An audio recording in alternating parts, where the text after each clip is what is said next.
Siamo qui riuniti per festeggiare Peter Stein nei giorni che lo vedono compiere i suoi 80 anni. È inutile dire che sono stati anni spesi in un'attività proficua, di grande creatività, che hanno fatto di lui uno dei più grandi protagonisti della scena teatrale internazionale. L'Accademia Nazionale di San Luca oggi lo omaggia riconoscendo nella sua opera proprio quelle eccellenze che la fondano. L'equa podestas di tutte le arti, non solo quella che indica il nostro antico simbolo, governano il suo teatro. Luogo questo che spesso nei suoi spettacoli si ha la sensazione venga ogni volta rifondato, per trovare proprio quel significato primario di spazio che prende senso dal dramma che l'agire umano fonda e svela nel suo farsi racconto e storia.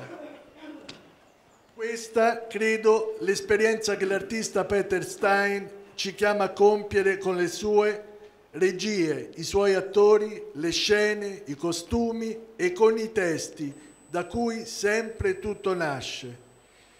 In definitiva, un invito a trovare di che ricrearsi all'opposto dell'intrattenersi, che chiede unicamente oblio e passività. A questa profonda eticità del fare, noi oggi tutti rendiamo sentito omaggio, ringraziandolo del dono che questa sera ci consegnerà, augurandoci e augurandogli che tanti altri ne seguano brillanti e copiosi. Signori e signore, Pietro.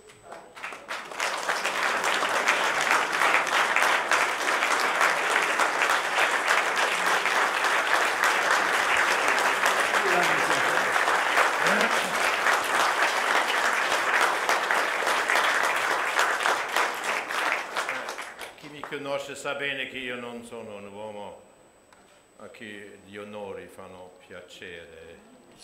Io preferirei di essere una statua in gesso o qualcosa per prendere questi onori, e così ho detto al mio amico Gianni, che senza lui chiaramente non sarebbe qua questo onore, io so bene che è anche un onore di un amico. Ha detto lasciamo perdere, allora lasciami fare qualcosa, forse un piccolo regalo a voi, non lo so, perché non sono pagato. Anche il pianista non è pagato, lui lo fa come regalo verso me, e l'autore, il compositore di questo concerto per piano e voce recitante, Arturo Arlecchino, è anche lì, anche lui lo fa. Non avrà soldi per questo, come normalmente lo ha. E io devo dire che sono molto molto grato di avere questa occasione di riproporre questa piccola cosa qua. Mi sento molto a mio agio se io posso essere attivo e non essere onorato. Grazie.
Nacht, gotisches Zimmer, Faust, unruhig auf seinem Sessel am Pulte. Habe nun Philosophie, Juristerei und Medizin und leider auch Theologie durchaus studiert, mit heißem Bemühen. Da stehe ich nun, ich armer Tor, und bin so klug als wie zuvor. Heiße Magister, heiße Doktor gar und ziehe schon an die 10 Jahre herauf, herab und quer und krumm meine Schüler an der Nase herum und sehe, dass wir nichts wissen können. Das will mir schier das Herz verbrennen. Zwar bin ich gescheiter als all diese Laffen, Doktoren, Magister, Schreiber und Pfaffen.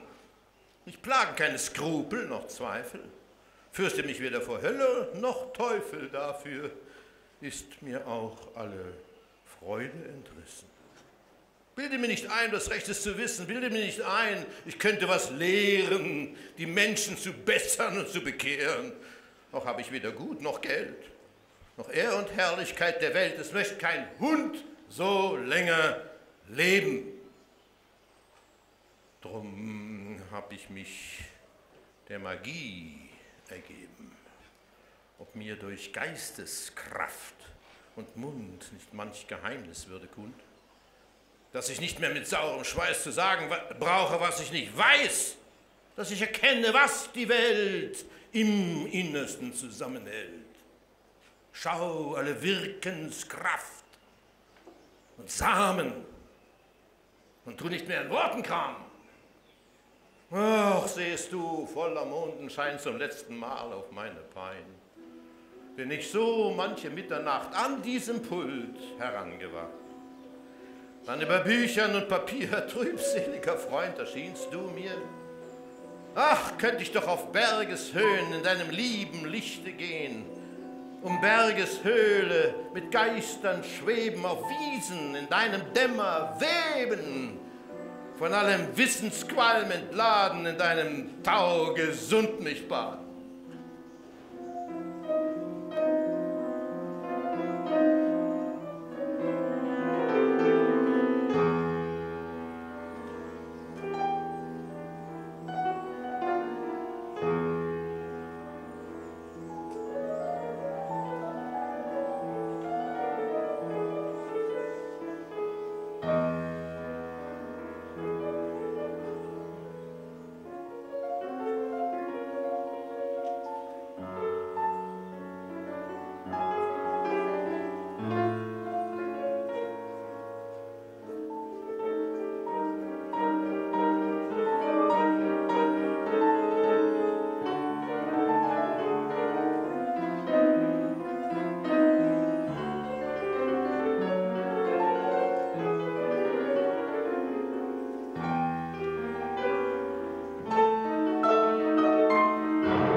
Mephistopheles.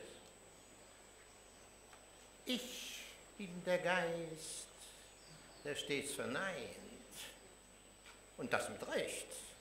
Denn alles, was entsteht, ist wert, dass es zugrunde geht.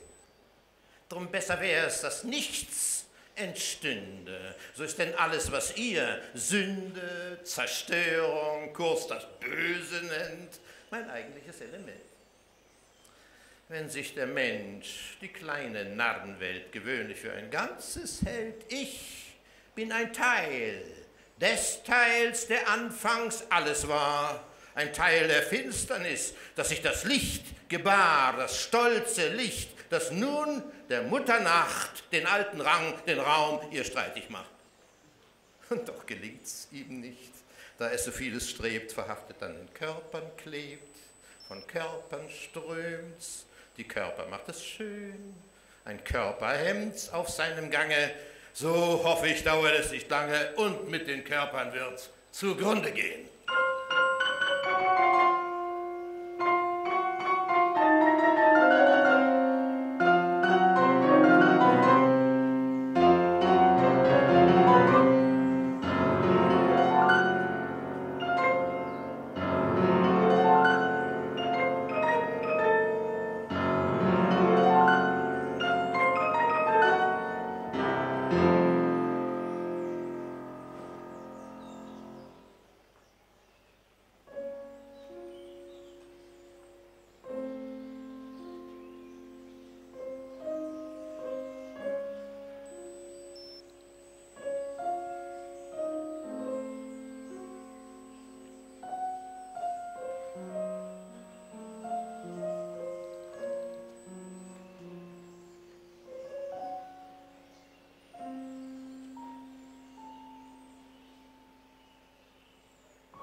Straße, Faust, Margarete vorübergehend. Mein schönes Fräulein, darf ich wagen, meinen Arm und Geleit ihr anzutragen? Bin weder Fräulein, weder schön, kann ungeleitet nach Hause gehen. Beim Himmel, dieses Kind ist schön. So etwas habe ich nie gesehen. Sie ist so sitt- und tugendreich und etwas schnippisch doch zugleich. Der Lippe rot, der Wange Licht. Die Tage der Welt vergesse ich nicht. Wie sie die Augen niederschlägt, hat tief sich in mein Herz geprägt. Wie sie kurz angebunden war, das ist nun zum Entzücken gar.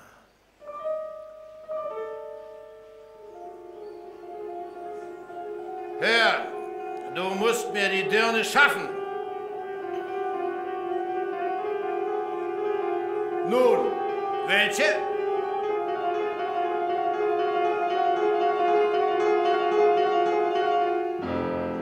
Ach, da, die! Na, die kam von ihrem Pfaffen, der sprach sie aller Sünden frei. Ich schlich mich eng am Stuhl vorbei. Es ist ein gar unschuldiges Ding, das eben für nichts zur Beichte gegenüber die habe ich keine Gewalt.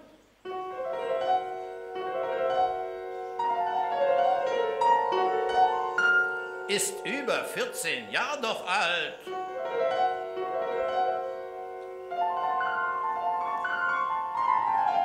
Bedenkt, was gehen und stehen mag. Ich brauche wenigstens 14 Tage nur die Gelegenheit auszuspüren.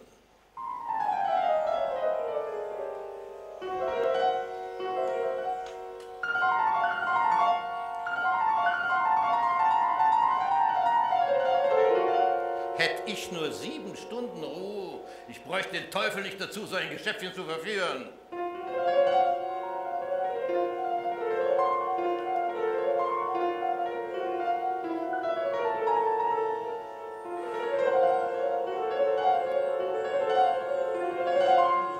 Damit ihr seht, dass ich euer Pein will förderlich und dienstlich sein, wollen wir keinen Augenblick verlieren, will euch noch heute in ihr Zimmer führen.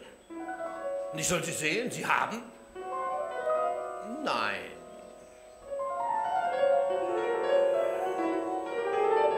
Sie wird bei einer Nachbarin sein, indessen könnt ihr ganz allein an aller Hoffnung künftiger Freuden in ihrem Dunstkreis satt euch weiden. Können wir hin? Es ist noch zu früh. Sorg du mir für ein Geschenk für sie? Ha, gleich schenken? Na, das ist brav. Da wird er reüssieren.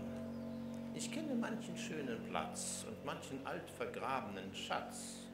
Ich muss ein bisschen revidieren.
Gretchen allein in ihrer Stube. Sie fängt an zu singen, indem sie sich auszieht.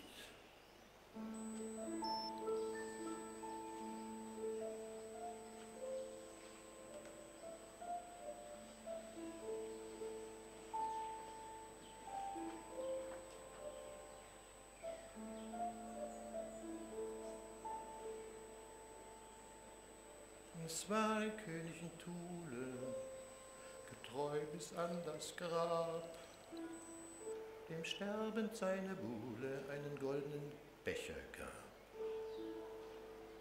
Es ging ihm nichts darüber, er lehrt ihn jeden Schmaus. Die Augen gingen ihm über, so oft er trank daraus. Und als er kam zu sterben, zählt er seine Städt im Reich, gönnt alles seinen Erben, den Becher nicht zugleich. Er saß beim Königsmahle, die Ritter um ihn her, auf hohem Vätersaale, dort auf dem Schloss am Meer. Dort stand der hohe Zecher, trank letzte Lebensglut und warf den heiligen Becher hinunter in die Flut. Er sah ihn stürzen, trinken und sinken tief ins Meer. Die Augen täten ihm sinken, trank nie einen Tropfen mehr.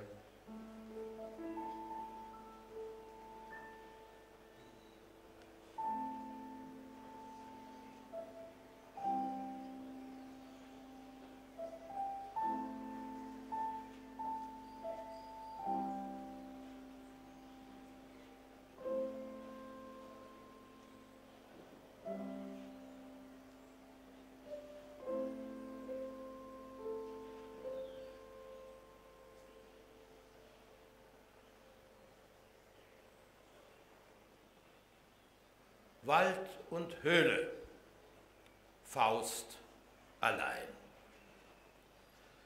Erhabener Geist, du gabst mir alles, worum ich bat. Du hast mir nicht umsonst dein Angesicht im Feuer zugewendet, gabst mir die herrliche Natur zum Königreich, Kraft, sie zu fühlen, zu genießen. Nicht kalt staunenden Besuch erlaubst du nur, vergönnst mir in ihre tiefe Brust wie in den Busen eines Freunds zu schauen. Du führst die Reihe der Lebendigen vor mir vorbei und lehrst mich, meine Brüder im stillen Busch, in Luft und Wasser kennen. Und wenn der Sturm im Walde braust und knarrt, die Riesenfichte stürzend, Nachbaräste und Nachbarstämme quetschend niederstreift und ihren Fall dumpf holt, der Hügel donnert, dann führst du mich zur sicheren Höhle, zeigst mich dann mir selbst und in meiner eigenen Brust geheime, tiefe Wunder öffnen sich. Und steigt vor meinem Blick der reine Mond besänftigend vorüber, schweben mir von Felsenwänden aus dem feuchten Busch der Vorwelt silberne Gestalten auf und lindern der Betrachtung strenge Lust.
Garten, Margarete an Faustens Arm.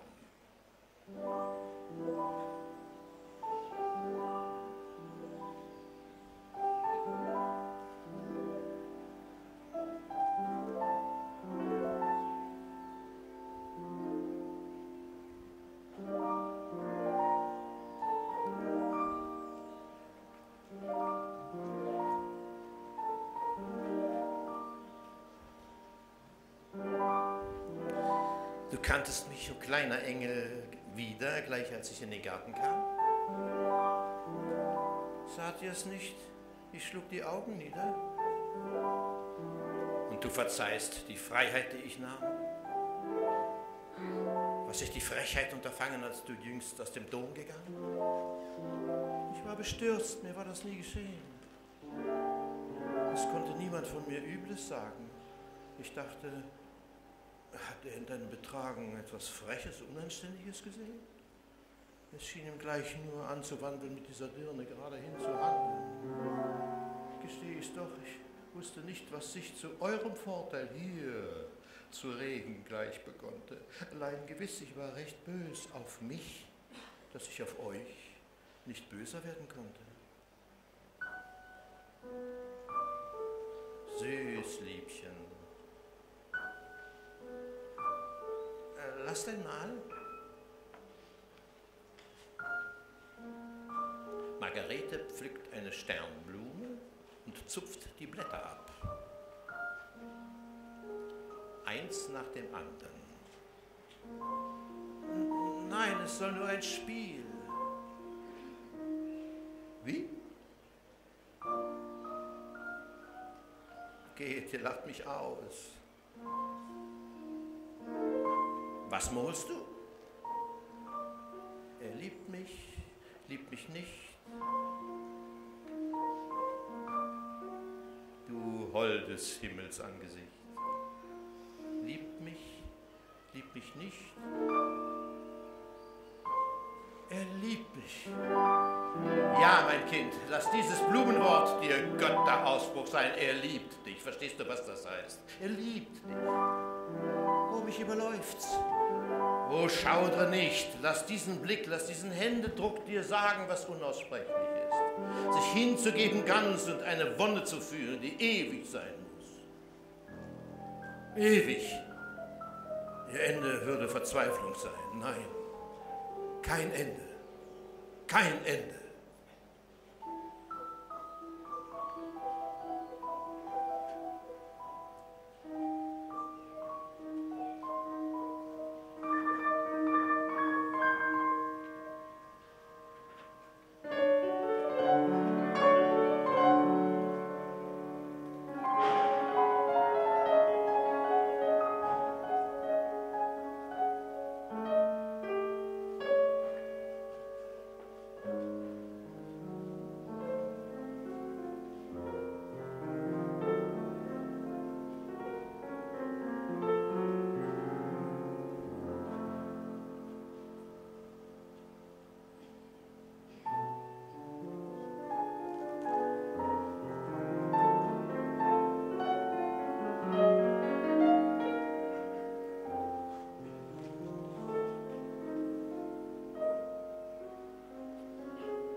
Wald und Höhle.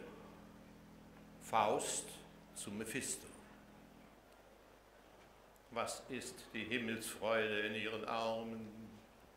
Lass mich an ihrer Brust erwarmen, fühle ich nicht immer ihre Not? Bin ich der Flüchtling nicht?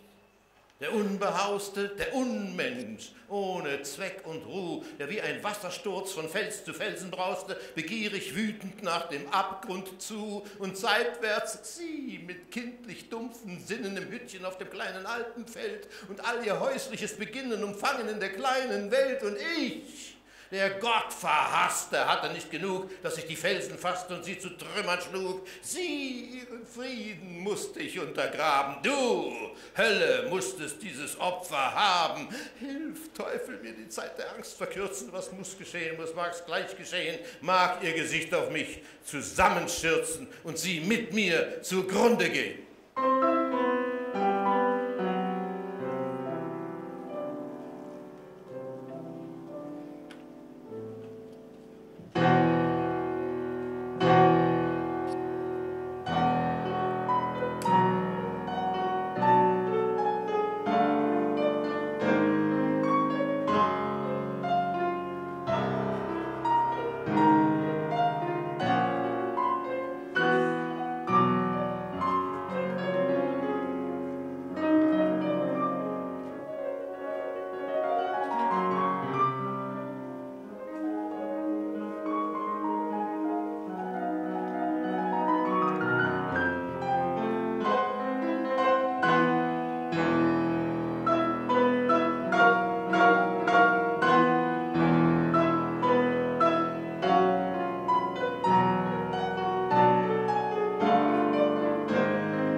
Gretchens Stube, Gretchen am Spinnrade, allein.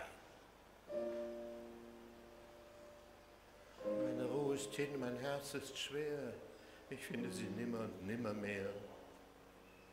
Wo ich ihn nicht habe, ist mir das Grab.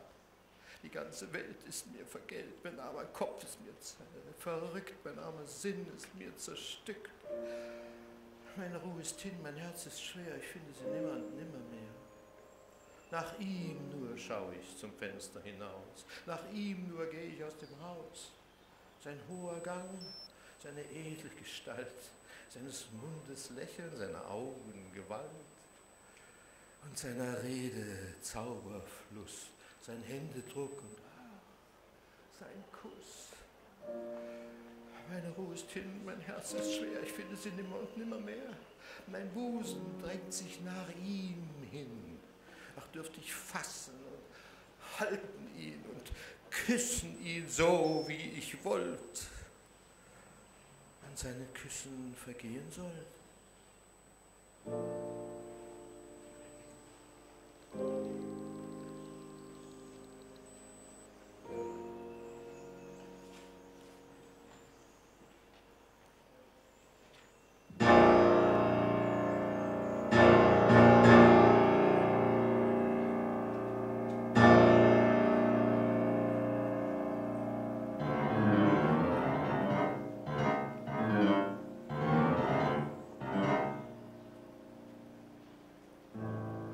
Walpurgisnacht. Faust und Mephisto.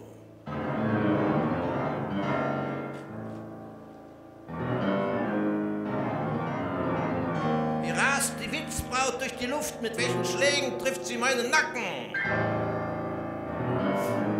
Du musst des Felsens alte Rippen packen, sonst stürzt du dich hinab in dieser schlinde Gruft. Ein Nebel verdichtet die Nacht. Höre, wie es durch die Wälder kracht. Aufgescheucht fliegen die Eulen. Hör, es splittern die Säulen ewig grüner Paläste. Girren und brechende Äste. Der Stämme mächtiges Dröhnen.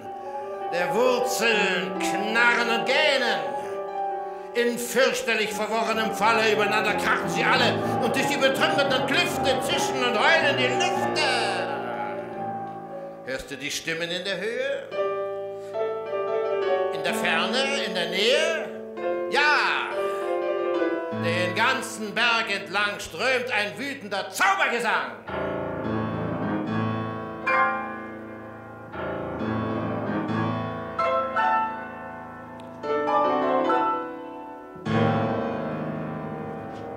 Hexen im Chor.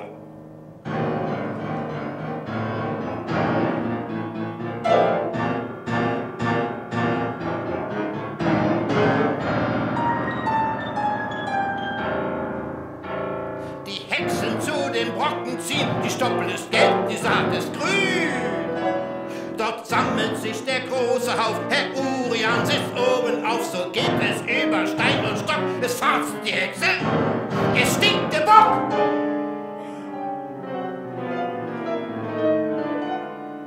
Die alte Baubo kommt allein, sie reitet auf einem Mutterschwein. So Ehre, denn wem Ehre gebührt, Frau Baubo vor.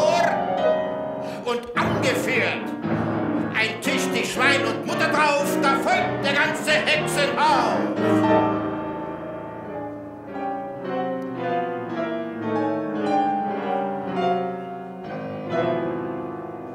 Welchen Weg kommst du her? Über diesen Stein, da guckt dich der Eule ins Nest hinein, die macht ein paar Augen. Oh, Vater zur Hölle, was reitest du so schnelle? Ah, ich hatte geschunden, da sind nur die Wunden. Der Weg ist breit, der Weg ist lang, was ist das für ein toller Drang? Die Gabel sticht, der Besen kratzt, das Kind erstickt, die Mutter platzt.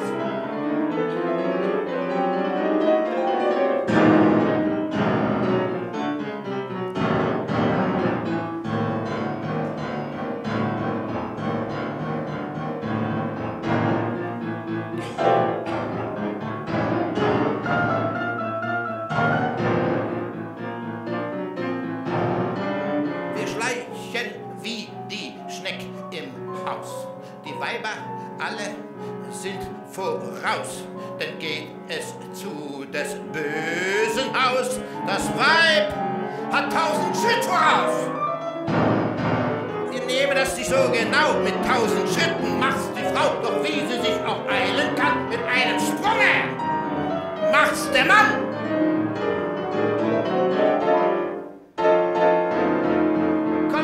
Kommt mit vom Felsensee. Wir möchten mit gern in die Höhe, wir waschen und blank sind wir ganz und gar, aber auch ewig unfruchtbar.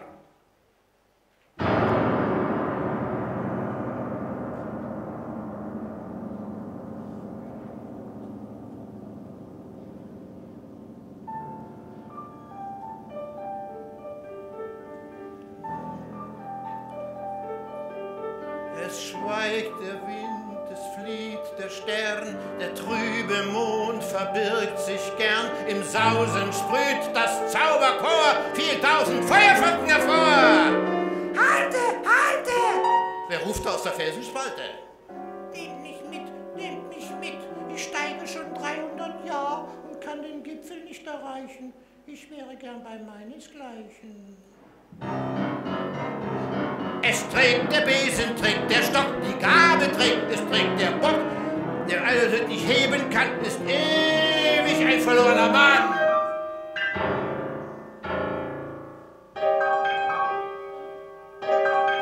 Das drängt und stößt, das rutscht und klappert, das zischt und quirlt, das zieht und plappert, das leuchtet, sprüht und stinkt und brennt. Ein wahres Hexenelement. Nur fest an mir, sonst sind wir gleich getrennt. Wo bist du? Hier. Warst dort schon hingerissen, da werde ich Hausrecht brauchen müssen.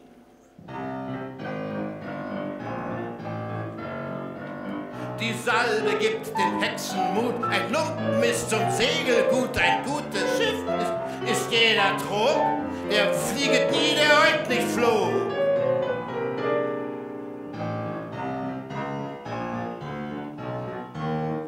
Wenn wir um den Gipfel ziehen, so streichet an den Boden hin und deckt die Heide weit und breit mit eurem Schwarm der Hexenheit. Platz, Junker Voland kommt, Platz, süßer Pöbel, hier, Doktor, fasse mich, und nur mit einem Satz lass uns aus dem Gedränge entweichen. Es ist zu toll, sogar für meinesgleichen.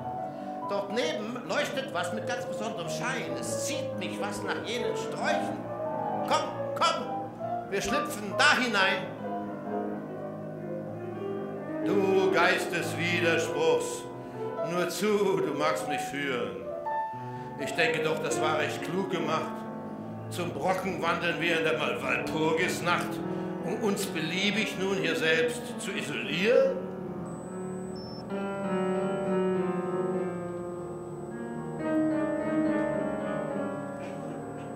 Da, sieh nur, welche bunten Flammen. Da ist ein munterer Club beisammen. Im Kleinen ist man nicht allein.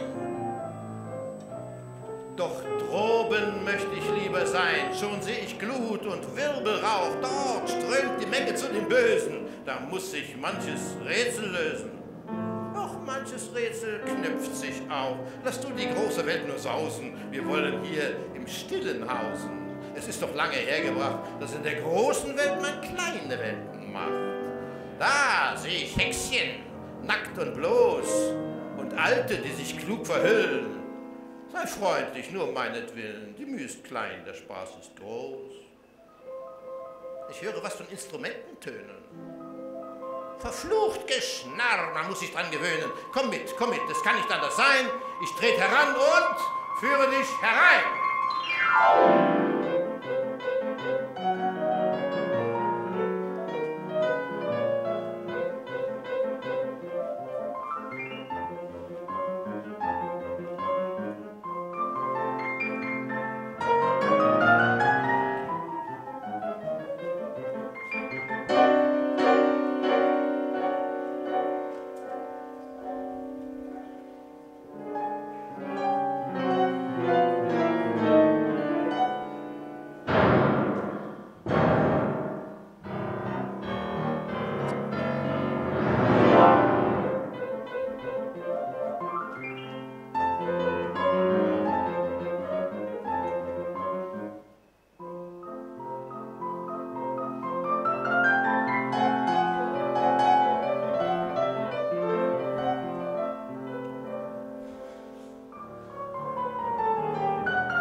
sitzen zwei, die Alte mit der Jungen. Die haben schon was rechts gesprungen. Oh, das hat nun heute keine Ruhe. Es geht zu neuem Tanz. Nun komm, wir greifen zu.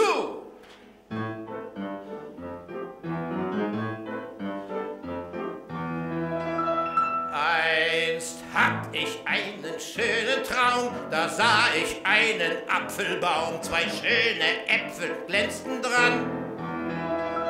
Sie reizten mich, ich stieg hinan. Der Äpfelchen begehrt ihr sehr, auch schon vom Paradiese her. Von Freuden bin ich tief bewegt, dass auch mein Garten solche trägt. Einst hatt ich einen wüsten Traum, da sah ich einen gespaltenen Baum, der hat ein ungeheures Loch. So groß es war, gefiel mir's doch. Ich biete meinen besten Gruß dem Ritter mit dem Pferdefuß. Halt er einen rechten Pfropf bereit? Wenn er das große Loch nicht Scheut!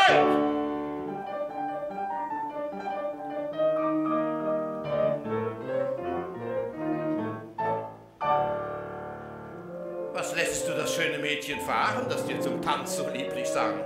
Ach, mitten im Gesang sprang ein rotes Mäuschen ihr aus dem Munde. Das ist was rechts, das nimmt man nicht genau. Genug, die Maus war doch nicht grau. Wer fragt danach in einer Schäferstunde? Dann sah ich... Was? Mephisto? Siehst du dort ein blasses, schönes Kind allein und ferne stehen?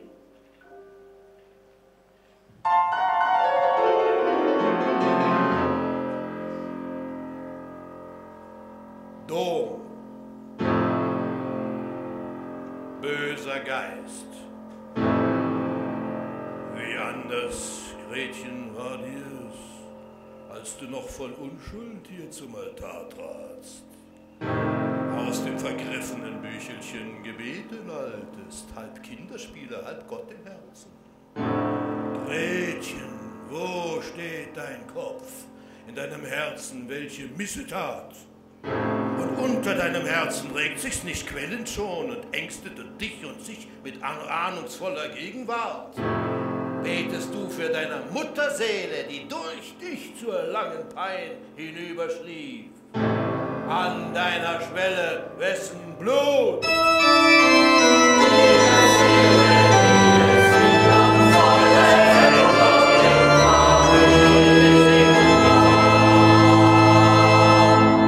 Grimm fasst dich, die Posaune tönt, die Gräber beben und dein Herz aus Aschenruh zu Flammenqualen wieder aufgeschaffen, bebt auf!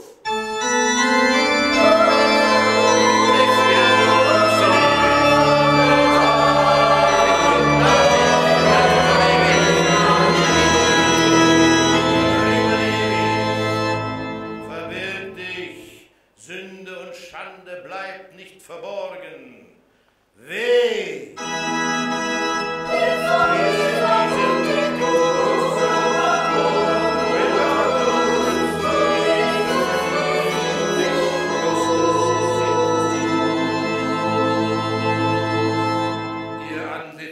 Verklärte von dir ab, die Hände dir zu reichen, schauert's den Reinen. Weh! Weh! Weh! Quid miser dunc dictum.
langsam nur vom Ort.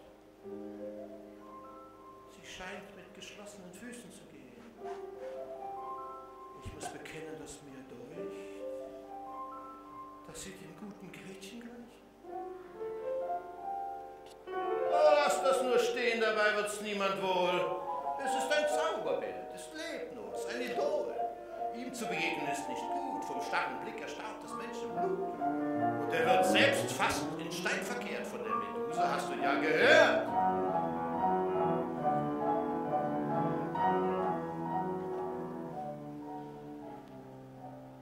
Fürwahr, es sind die Augen einer Toten,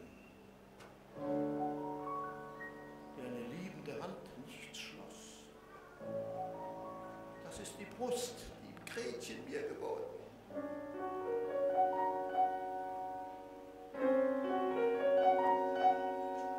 Das ist der süße Leib, den ich genoss.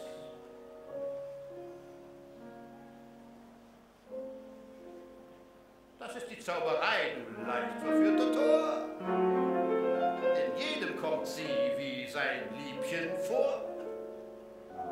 Welch eine Wonne, welch ein Leiden, ich kann von diesem Blick nicht scheiden. Wie sonderbar muss diesen schönen Hals ein einzig rotes Schnürchen schmücken, nicht breiter als ein Messerrücken. Ganz recht, ich sehe es ebenfalls, sie kann das Haupt auch unterm Arme tragen. Denn Perseus hat sie abgeschlagen, nur immer diese Lust zum Wahn.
Zelt.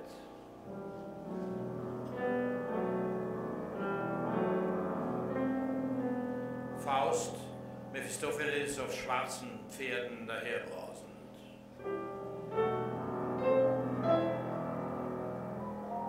Was weben die dort um den Rabenstein? Weiß nicht, was sie kochen und schaffen. Schweben auf, schweben ab, neigen sich, beugen sich. Eine Hexenzunft. Sie streuen, weihen. Vorbei, vorbei.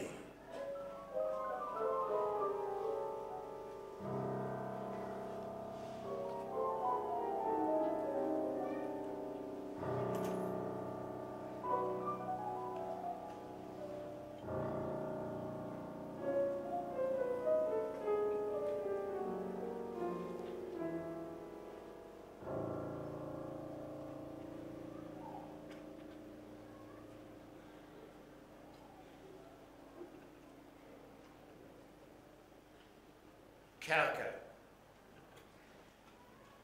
Meine Mutter, die Hure, die mich umgebracht hat. Mein Vater, der Schelm, der mich gegessen hat. Meine Schwester, ein Kleinhut auf die Beine an einem kühlen Ort. Da ward ich ein schönes Waldvögelein. Fliege fort, fliege fort.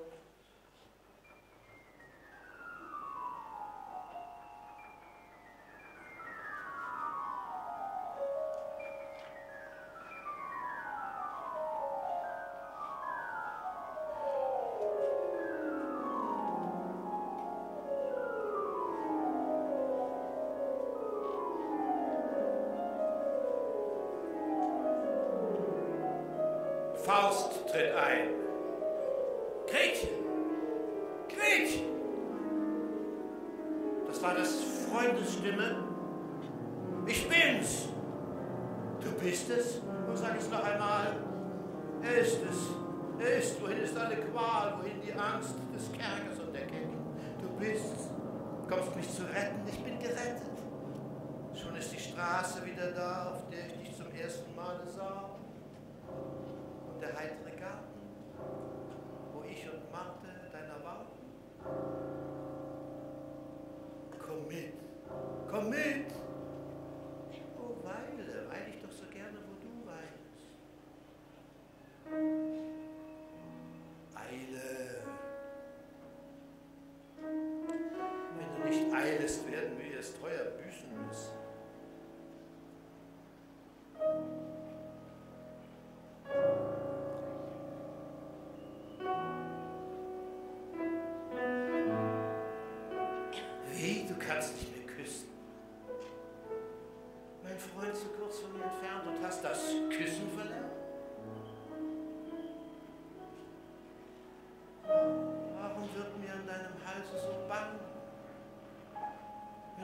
Aus deinen Worten, deinen Blicken ein ganzer Himmel mich übertragen. Und du mich küsstest, als wolltest du mich ersticken. Küsse mich, sonst küsse ich dich.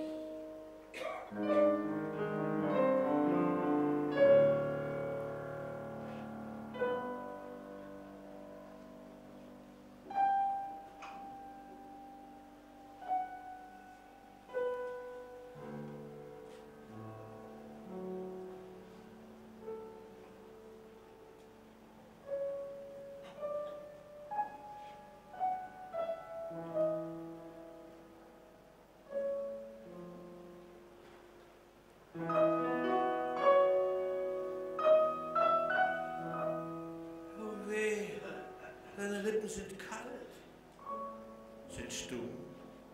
Wo ist dein Lieben geblieben? Wer brachte mich durch? Komm, folge mir, Liebchen, fasse Mut. Ich herze dich mit tausendfacher Glut, nur folge mir, ich bitte dich nur dies. Und bist du's denn? Und Bist du's auch gewiss? Ich bin's. Komm mit. Du machst die Fesseln los, nimmst wieder mich in deinen Schoß. Wie kommt es, dass du dich vor mir nicht scheust? Und weißt du denn, mein Freund, wen du befreist? Komm, komm, schon weicht die tiefe Nacht. Meine Mutter habe ich umgebracht, mein Kind habe ich ertränkt. War es nicht dir und mir geschenkt? Dir auch. Du bist's. Ich glaube es kaum. Gib deine Hand, es ist kein Traum, deine Liebe ran. Aber sie ist feucht. Wische sie ab. Mich deucht, es ist Blut dran. Ach Gott, was hast du getan? Stecke den Degen ein, ich bitte dich drum. Lass das Vergangene vergangen sein, du bringst mich um. Nein, du musst übrig bleiben. Ich will dir die Gräber beschreiben, für die musst du sorgen. Gleich morgen. Der Mutter den besten Platz geben. Meinen Bruder sogleich daneben, mich ein wenig beiseit, nur nicht gar zu weit. Und das Kleine mir an die rechte Brust. Niemand wird sonst bei mir liegen. Mich an deine Seite zu schmiegen, das war ein süßes, ein holdes Glück. Aber es will mir nicht mehr gelegen. Mir ist, als müsste ich mich zu dir zwingen, als stießest du mich von mir zurück. Und doch bist du, so blickst so gut, so fromm. Fühlst du, dass ich es bin, so komm, nur einen Schritt, so bist du frei. Wären wir nur den Berg vorbei, da sitzt meine Mutter auf einem Stein, es fasst mich kalt beim Schopfe, da sitzt meine Mutter auf einem Stein und wackelt mit dem Kopfe. Sie winkt nicht, sie nickt nicht, der Kopf ist ihr schwer. Sie schlief so lange, sie wacht nicht mehr, sie schlief, damit wir uns freuten. Es waren glückliche Zeiten.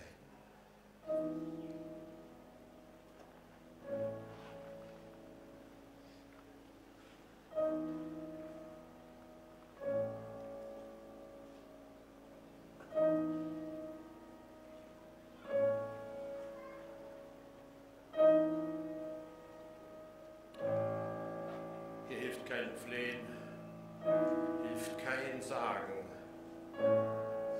So wag ich's, dich hinwegzutragen.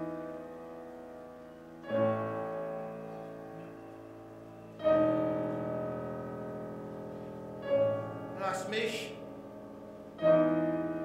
Nein, ich leide keine Gewalt.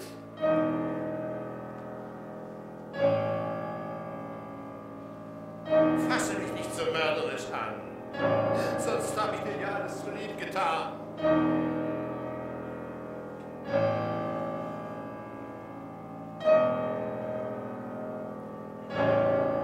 Mephisto erscheint draußen. Auf! Oder ihr seid verloren! Unnützes Zagen, Zaudern und Plaudern. Meine Pferde schaudern. Der Morgen dämmert auf.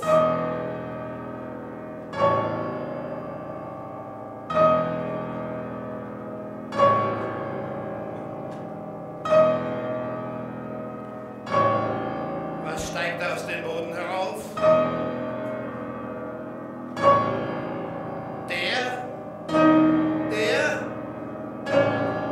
Schick ihn fort. Was will der an dem heiligen Ort? Er will mich.